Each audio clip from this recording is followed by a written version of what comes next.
18 বছর, 18টা দীর্ঘ বছর ধরে একটা স্বপ্ন দেখে এসেছে কোটি কোটি আরসিবি ফ্যান। একটা ট্রফি, একটা হাসি আর সেই অধরা মুহূর্ত। অবশেষে আইপিএল 2025-এ এসে সেই স্বপ্নটা বাস্তব হলো। বিরাট কোহলি নামটা একটা আবেগ, তার জার্সিতে 18 নম্বর যেন আরসিবির ইতিহাসের প্রতীক হয়ে দাঁড়িয়েছে। 2025 আইপিএলে এই 18তম মৌসুমে অবশেষে আরসিবি গড়ে তুলল তাদের প্রথম ট্রফি। এটা শুধু একটা জয় নয়, এটা 18 বছরের হতাশা, অপেক্ষা আর বিশ্বাসের জয়। আরসিবির প্রথম ম্যাচ থেকে শেষ ম্যাচ পর্যন্ত বিরাট কোহলি ছিলেন দলের হৃদয়। তিনি হয়তো এই মৌসুমে ক্যাপ্টেন ছিলেন না, কিন্তু ড্রেসিং রুমে, মাঠে আর কোটি ফ্যানদের হৃদয়ে তিনি ছিলেন দ্য রিয়েল লিডার। যেদিন ফাইনালের ট্রফিটা বিরাট কোহলির হাতে উঠল, সেদিন যেন একটা ইতিহাস লেখা হলো আরসিবির ফ্যানদের হৃদয়ে।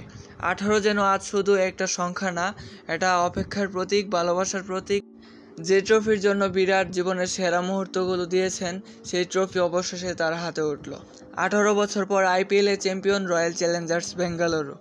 আর ইতিহাসের পাতায় আরসিবির ফ্যানদের হৃদয়ে তা লেখা থাকবে সোনার হরফে। IPL 2025 belongs to king Kohli and RCB. এটা শুধু জয় না, এটা একটা নামেরই জয়, সেটা হলো বিরাট কোহলি। আর একটাই দলের জয়, আরসিবি।